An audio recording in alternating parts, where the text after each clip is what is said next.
Hello అండి. నమస్కారం అందరికీ. ఈరోజు మన యాత్ర ప్రస్థానం వచ్చేసి శ్రీ సీతారామచంద్ర స్వామి టెంపుల్ అండి. అదే మన భద్రాచలం. ఈ వీడియోలో మన టెంపుల్ హిస్టరీ, ఇంపార్టెన్స్, దర్శనం టైమింగ్స్, సేవా డీటెయిల్స్, అలాగే మన పర్సనల్ జర్నీ నుండి భద్రాచలంకి ఒక బస్లో ట్రావెల్ చేస్తున్నాను మా ఊరు నుంచి. ఆ ఎక్స్పీరియన్స్ అంతా మీతో షేర్ చేసుకుంటున్నాము. థ్యాంక్ యూ అండి. ఇలాగే సపోర్ట్ చేస్తూ ఉండండి. Let's start the journey.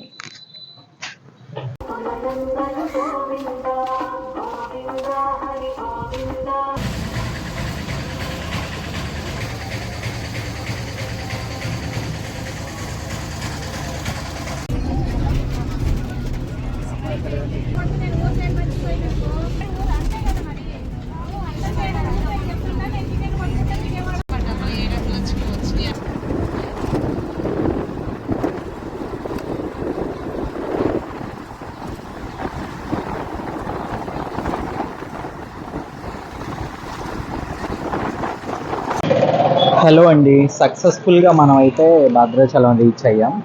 నా వెనుకున్నది సీతారాముల స్వామి స్టార్టింగ్ అండి. అదే ద్వారం కనిపిస్తుంది కదా, అది.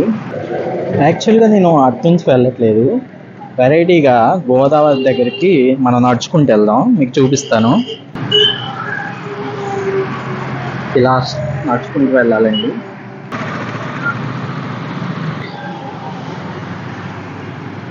ఇదేనండి మనం గోదావరి వెళ్ళే మార్గం. ఇటు నుంచే వెహికల్స్ వెళ్తాయి. నడుచుకుంటూ వెళ్ళాలంటే ఇటు నుంచే వెళ్ళాలి. మనం ఇప్పుడు ఈ గోదావరి దగ్గర ఉన్నాం.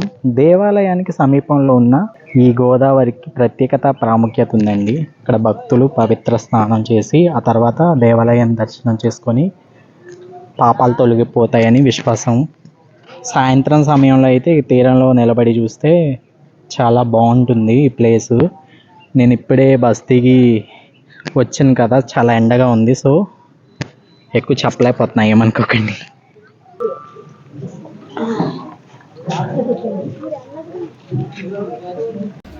జస్ట్ మనం దిగుదాము, స్నానం ఏం చేయట్లేదు. సో జస్ట్ ఒక స్టెప్.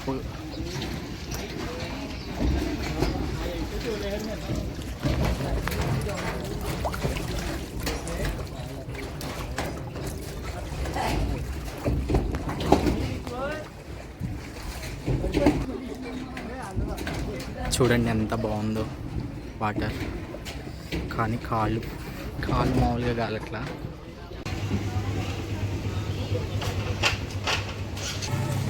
ఇదేనండి టెంపుల్.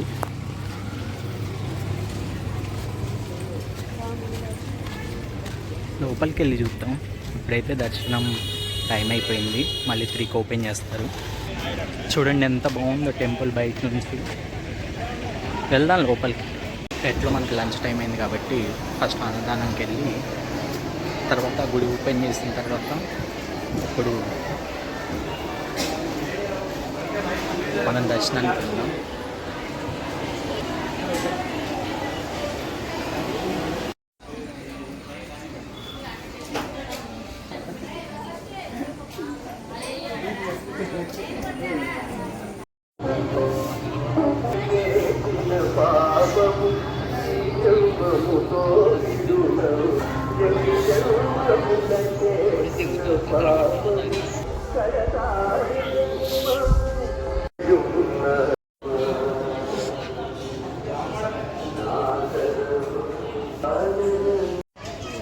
మనం ఆలయ చరిత్ర చూసుకుంటే భద్ర మహర్షి ఇక్కడ తపస్సు చేసి శ్రీరాముని దర్శనం పొందారని చెప్తూ ఉంటారు.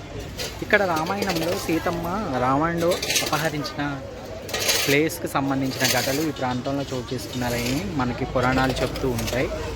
కాంచర్ల గోపన్న అనే రామదాసు ఇక్కడ శ్రీరాముని సేవలు చేసేవాడు.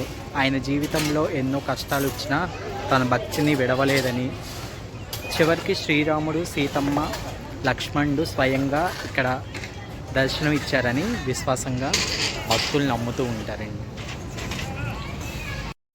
మనకి గుడి యొక్క దర్శనం సమయాలు చూసుకుంటే ఉదయం 4:30కి సుప్రభాత సేవ అండి.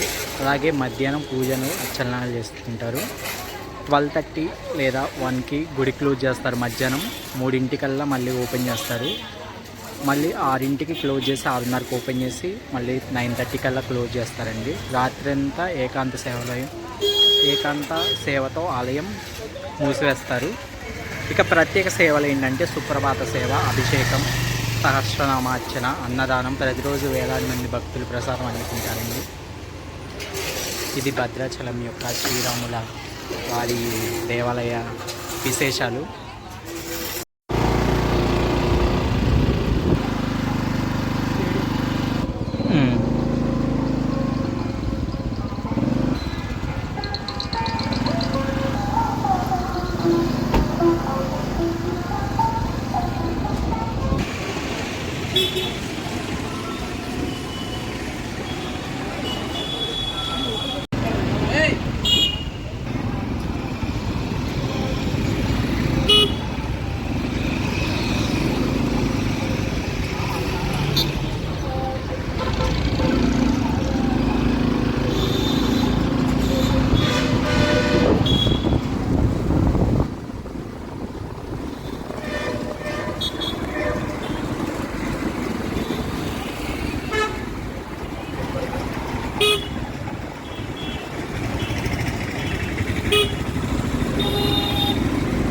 ఇంకొక బ్రిడ్జ్ కట్టారు చూడు లెఫ్ట్ సైడ్, అది ఎప్పుడు కంప్లీట్ అయింది. అంతకుముందు వచ్చినప్పుడు ఇంకా